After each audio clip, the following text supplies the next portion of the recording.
Ішкі істер министрі Ержан Саденов соңғы үкімет отырысында Қазақстандағы қауіпті таксистер мәселесіне назар аударды. Оның айтуынша интернет такси жүргізушілері көбірек табыс табуға тырысып, ұйқысыз және демалыссыз жұмыс істейді, медициналық тексеруден өтпейді және көліктерінің техникалық жағдайын тексермейді.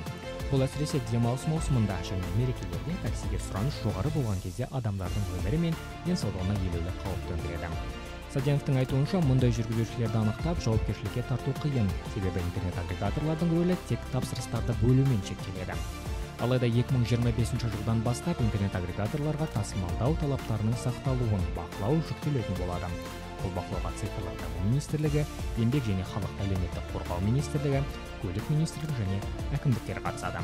Көтерген мәселелердің маңыздылығына қарамастан, мұндай бастамалар шұғыл шешуді қажет ететін маңыздырақ мәселелерден назарды бөлуі мүмкін екендігін атап өту керек. Елде жол жағдайын жақсарту, сыбайлас жемқорлықпен күресу, медициналық қызмет көрсету деңгейін көтеру және білім беру сияқты басым назар аударуды қажет ететін көптеген басқа мәселелер бар. Қазақстанның әлеуметтік және экономикалық проблемаларының ауқымы мен күрделілігін ескере отырып, таксистерді бақылауға назар аудару ресурстарды тиімсіз пайдалану болып көрінуі мүмкін.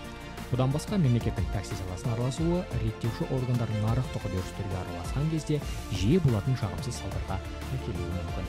Жағдайды жақсартудың орнына мұндай шаралар такси қызметтерінің жұмысын қиындатып, азаматтар үшін қызметтерді қымбаттатады. Тарих көрсеткендей, шамадан тыс реттеу жиі қызметтердің сапасы мен қолжетімділігінің төмендеуіне әкеледі.